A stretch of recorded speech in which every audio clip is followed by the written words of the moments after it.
El Malick mu sare wax li muy wax la farata jàll ci leen mais tey mënoon nga indi tey keneen koo xam ne dafa am verbe facile neex làmmiñ indi ko mu nekk porte-parole du gouvernement muy wax te doo comprendre dara comme ni ko président waxee woon nu mu tudd moom ki yore woon kàddu bi amoon ay kii na ko da ngay wax tamit kenn du xam li ngay wax lii mooy langue de bois da ngay wax kenn du xam li nga donc gis nga ni Sare c'est un homme mais très précis ñàkk caaxaan daleex lim leex jàll ci la jàll dem yoonam.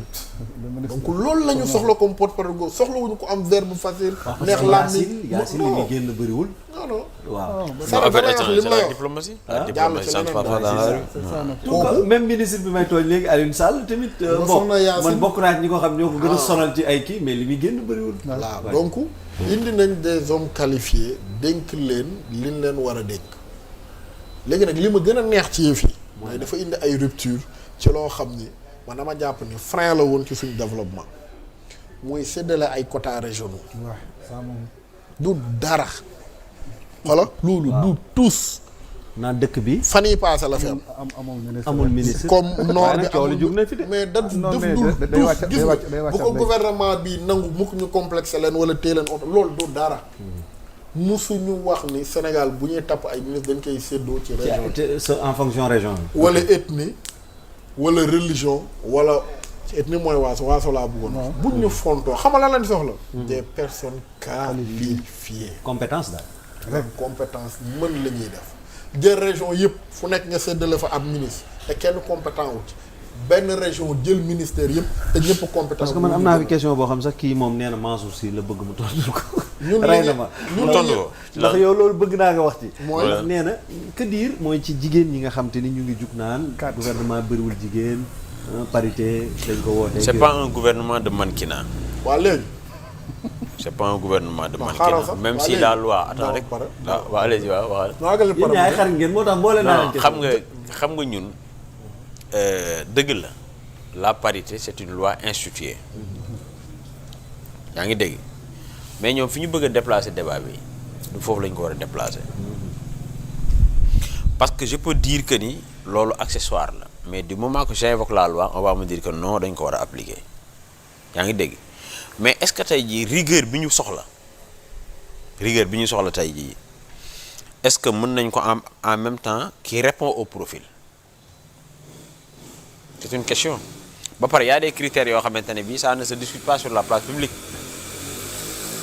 est-ce qu'on est d'accord parce que parfois parité bi ñu naan wax dafa daan am benn aspect à la fois politique pour ne pas dire politicien est-ce que yaa ngi dégg bu baax ne ma la moi je pense que ni c'est un premier gouvernement ku la wax ni dans 6 mois 9 mois 1 an duñu changer defaat de l'entrisme. en tout cas bu ñuy changer yàlla na nekk fii au moins 3 ans 4 ans. non man na fekk lépp na ñi ñu jox daal yàlla na dox. non man yàlla na dox. ci prérogative bu président dañu wax ne le président de la république nomme aux emplois civils et militaires. point. xoola point. bu ko neexee tappi góor kese. ku ci mun dara. décret bi bu ko neexee tappi jigéen kese ku ci mun dara. décret bi moom moo am appréciation gis nga nit. ñun na compétence bi jiitu rek. xoolal nit doo ko jox. xanaa xamoo si ce gouvernement là était vraiment audacieux ministère de la femme dafa sauté wala. dafa tëb. appellation bi nekk may mun a jéy nu may lu mu mun a yor jéy lañ jox donc si moo yor ministère de la famille lañ ko jox non appellation du femme quoi exactement quoi. xoolal man si ce gouvernement là était audacieux dañ koy jox ku góor pour éviter au maximum le folklore. non xam nga sax dafa am loo xam. en fait daf dul force. ah ouais mais c'est la vérité. daf dul force. mais nag Mansour. maanaam virage à 180 degrés. mais nag dañ ko ministre de la famille et des solidarités. man en fait. waaw de la famille waaw. xoolal daf dul force. présence jigéen ñi saf ci gouvernement bi. xam nga ah mais ils vont s'opposer ça il y aura une ligne qui va te dire des personnes qualifiées. c'est ça qui est important. benn jigéen la ñaari jigéen la ñetti jigéen la fukki jigéen la c'est au président de la république d'apprécier loolu du débat quand même. waaw ñu ngi ci mbedd bi wax débat bi dafa kawe indil nañu gouvernement bu fees dell ki jigéen est-ce que def nañu preuve. indil nañu gouvernement bu amul jigéen est-ce que def nañu preuve donc ñun fi ñu traversé problème bi nekkatul ci am na jigéen am na góor ak jigéen saf nañ ci wala am na nord beeg sud bi li am solo mooy qualification lañ soxla.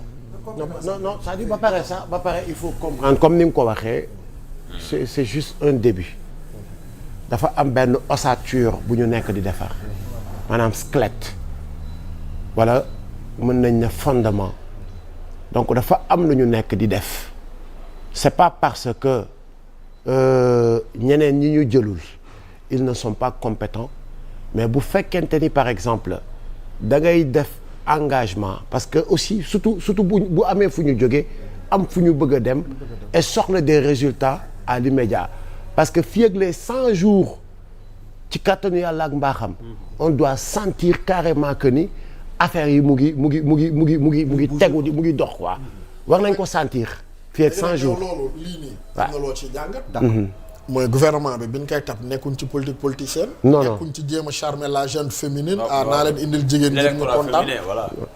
donc da ngay sentir ni gouvernement de travail la maanaam bi ñu koy tapp ay appréciation politique nekku ci bu nekkoon ci calcul politique day naan non naa gën a dugal jigéen non naa dem vers le sud non naa dem vers le nord non naa fexe ñi non élément yooyu boo ko génnee ngay gis ni da nga teg un gouvernement de travail jël compétence jiite ko léegi nag dégg naa ci débat ci féministes yi man j'ai rien contre mais li ma d'accord mooy ñuy tànn ñoom kenn lañuy yëkkati seen kàddu ak kenn lañ ko dul yëkkati y a même pas lu yàggut dégg nañ fi des femmes détenues yu doon dund ay sévices seeni biiri kaso dégguma benn yoon féministes yi wax ci est-ce que comprendre loolu rek doyoon na combat heure bi waroon na fekk ñu naan ñoom jigéen yooyu nekkoon kaso ñu di leen buntu xatal tey porté nañ seen combat ba plainte yaa ngi tribunal internationaux yi ñi ciy wax gisuma benn féministe génn ñu tàllal ko ci micro bu wax ci naa loolu c'était flagrant tu peux citer des noms ñoo xam dund nañ lu nekk ci kaso yi en tout cas ñun moom duñu nangu réew mi benn organisation mbaa benn groupe di ko tenir en otage jamais moo tax foog changement de mentalité am bëggoon naa ñëw ci encore sur la nomination des deux généraux xam nga le Sénégal est sous la menace de la sous-région guetté par une instabilité qui ne dit pas son nom avec des pays yoo xamante ne gouvernés suite à des coups d'arrêt constitutionnels loolu aussi tamit xam naa ni nguur yi jël nañ ko en compte mais aussi bul fàtte ni le Sénégal s'inscrit dans un horizon pétrolier et gazier loolu aussi mën na justifier li nga xamante ne bii mooy pour renforcer notre sécurité ñu jox ko ñoo xamante ne pendant 30-40 ans maanaam seen dund gi yëpp ci loolu lañ ko def bëggoon naa taxaw aussi tamit sur un homme à la fois discret efficace mais aussi tamit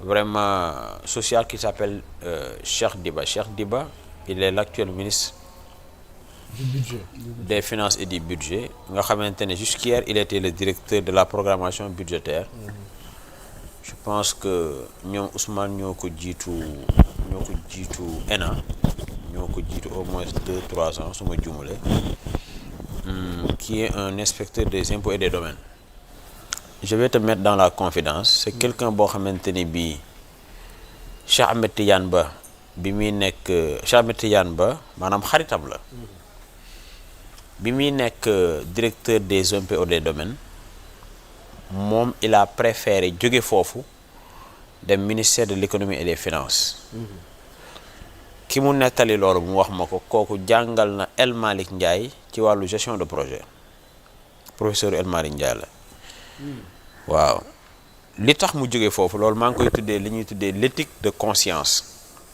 ou bien l'éthique de responsabilité personnelle parce que moom jàpp na ni sa nit bu nekkee ci yenn station yi yow da nga ko war a mettre à l'aise mu jaral la nga jóge foofu dem feneen parce que moom li mu doon bañ mooy bu nekkee impôt et domaine di fa am yenn responsabilités yi kon ñenn ci sénégalais yi les esprits mal intentionnés mën nañ jàpp ne li mu xaritoo ak Cheikh Ahmed Tidiane Ba moo tax donc il a préféré quitter les impôts et des domaines dem nekk fële conseiller technique au niveau du ministère de l'économie et des finances ou bien au niveau du ministère des finances et du budget donc peut-être moo yàlla rek a xam bu toogoon impôt et domaine ba léegi est-ce que dina nekk ministre juste pour dire que ni te loolu OS yàgg na ko wax au Sénégal y a des gens yoo xamante ne bii très honnêtement defuñu politique mais kenn gënu leen bëgg réew mi kenn ëpp leen éthique kenn ëpp leen engagement et je pense que loolu aussi mën na germer ay fruits yoo xamante ne ce sera bénéfique pour les Sénégalais. Alors docteur ma ñëwaat ci yow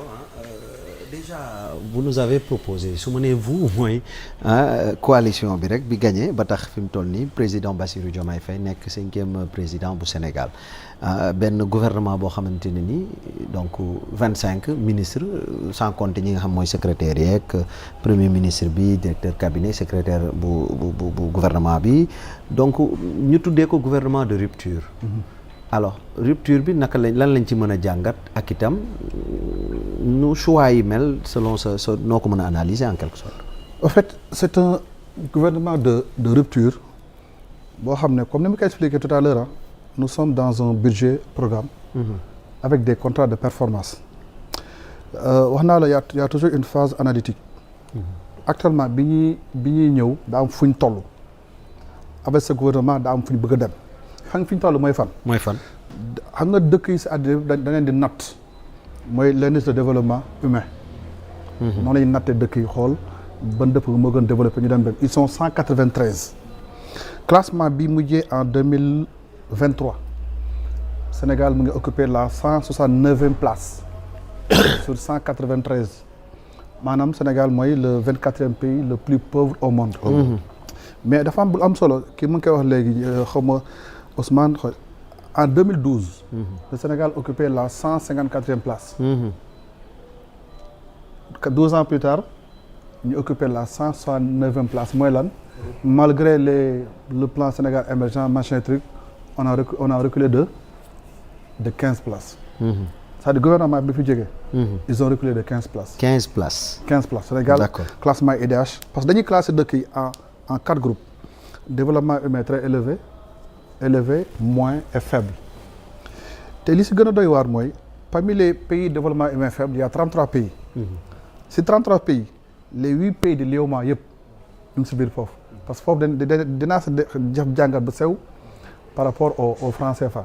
c'est-à-dire Bénin Burkina Mali Niger Côte d'Ivoire Guinée-Bissau Sénégal Togo les 8 pays de l'UEMOA yëpp sont dans les pays les plus faibles.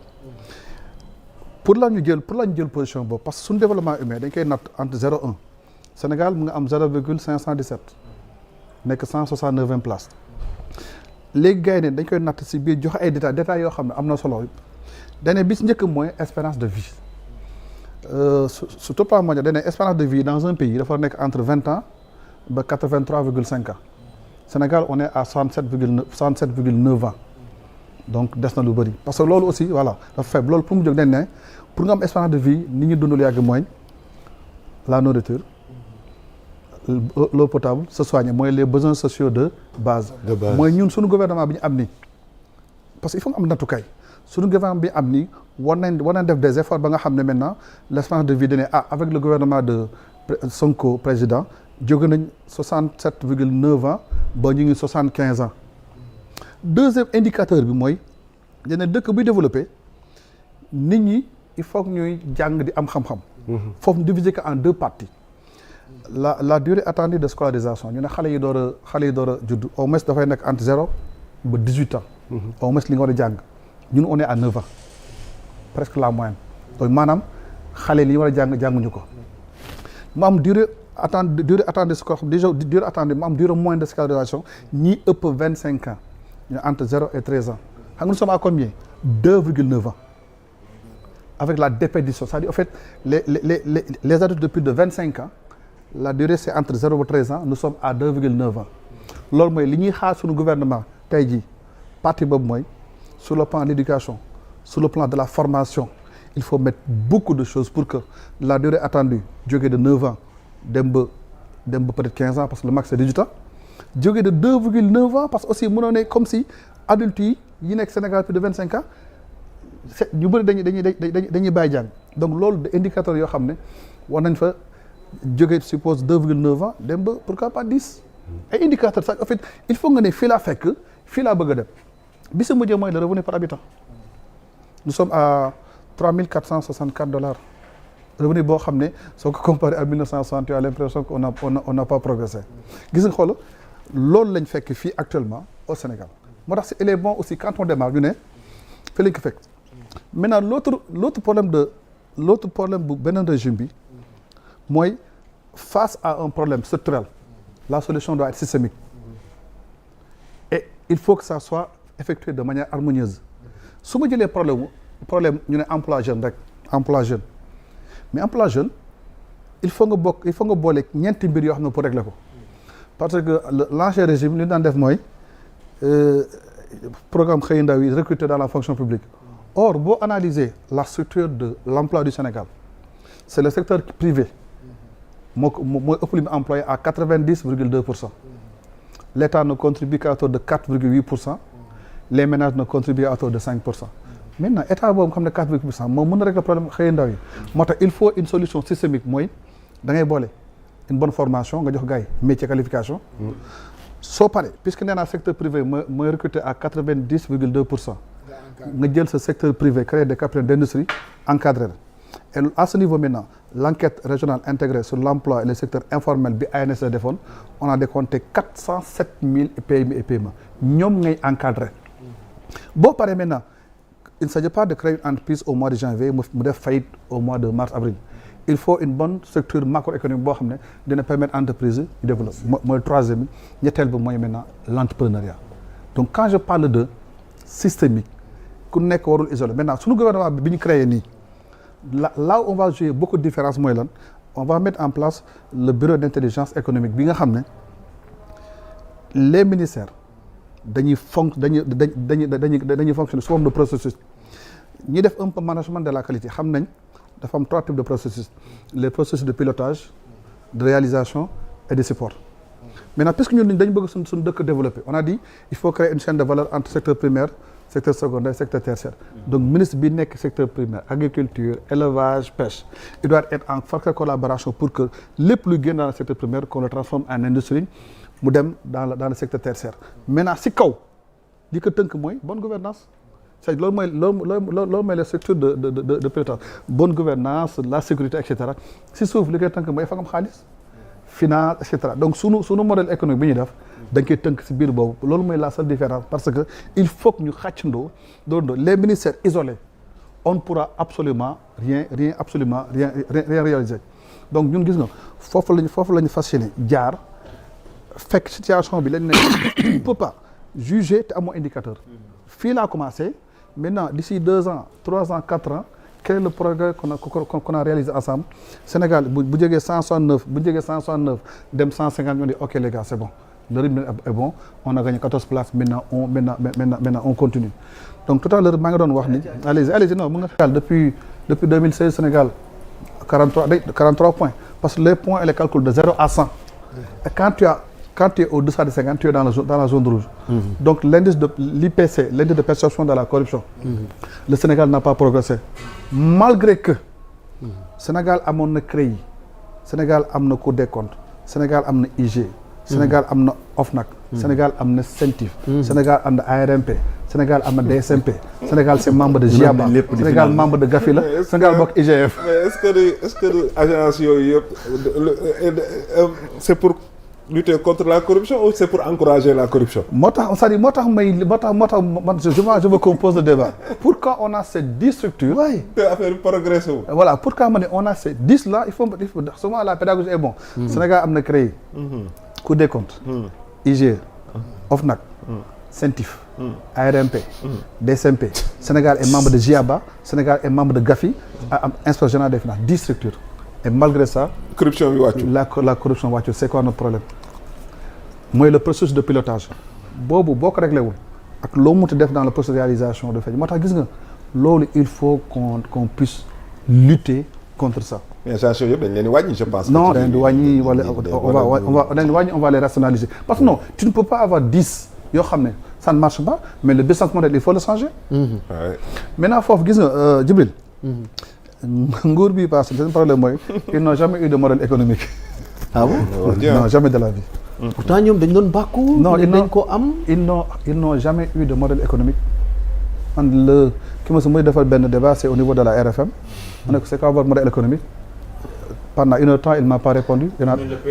PSE la PSE c'est pas modèle économique nee naa la dans ce monde. léegi ñoom amuñu. mais yéen am ngeen. ñun suñu modèle économique c'est easy. industrialisation par la substitution des importations. nee naa la suñu balance commerciale. dafa déficitaire depuis 1960. c'est-à-dire on importe beaucoup plus qu'on exporte. Mamadou Dia li mu bëggoon def en tubaab yi gars yi sànk ko continuer ci li nekkoon moo tax on a eu 64 ans de différence ñun dañ ne on va aller vers le modèle easy boo xam ne c'est bien défini. mu am 5 étapes. étape bu njëkk mooy lan ñu ne lii c'est-à-dire les produits de base basique ay mouchoir ay lan ay Kleenex ay cuir dent yu ñàkk fayda yooyu yu ñàkk xorom yu ñàkk xorom yooyu. couche bi kii la ay couche wala xoolal ay couche bi mu wax noonu moom. ay pingu xoolal dañ ne première phase mooy yooyu noonu. on va commencer à les fabriquer au Sénégal. et le vivier est déjà là nee naa la. il y a 407 PMI et les 407 PMI et les PME dañ ko bind suñu modèle. maintenant PMI PME nous on a fait l'enquête ne leen lan mooy seen problème pour lan mu leen def ñoom ñeenti problème la ñuy wax. dañ ne état bi il faut que mu am discrimination positive. ne ok c'est-à-dire état bi c'est l'argent soo jëlee administration publique dafa am administration centrale et les sociétés nationales dans l'administration publique l'administration centrale l'administration territoriale c'est-à-dire ñu ne léegi état bi am na marché yoo xam ne dañ ko doon jox suñu secteur privé pour créer des capitaines d'industrie mais seen deuxième problème lan la mu ne ñun suñu deuxième problème mooy lan financement parce que malheureusement la majeure partie d'entre eux ils sont dans le secteur informel. Une entreprise qui est dans le secteur informel koo xam ne amul numéro NINEA qui ne tient pas de comptabilité ñaaree soog amul ñu ne lay génn il faut soo leen bëggee banque yi parce que banque aussi boo fa di leb xaalis loolu mooy souvent en économie la sélection adverse quoi dañoo xool maintenant kan moo gën a waruma lebal ko dana naan indil ma sa bilan as business plan yow bu dee mosoo tey comptabilité bi moo tax il faut qu'il aille vers le formalisme seen troisième problème ñu ne énergie bi dafa cher ñu ne leen loolu ne vous inquiétez pas soo jëlee sunu gaz bi c'est vrai que Gadiaga am na gaz bu muy produit boobu sa ko si ma koy utiliser ñun pour l'instant Sangomar ak GTA ñooy dem gars yi ne à peu près c'est 700 milliards ñu ne loolu du dara mais nañ créer des centrales à gaz c'est-à-dire pour l'instant Senelec am na centrale bimodale boo xam ne mën na jël gaz pétrole mais on va renforcer avec des centrales à gaz xam nga loolu lu muy jëriñ il y aura de l'énergie abordable pour nous et de l'énergie compétitive pour les PME et les PME. la suñu vie voilà prix dafa yomb pour ñun et pour les PMI et les PME.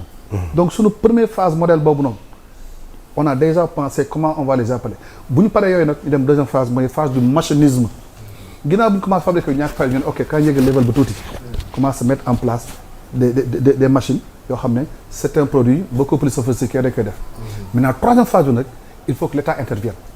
comme demee Chine am na yenn secteur entreprise yoo xam ne mais privé du ko laal.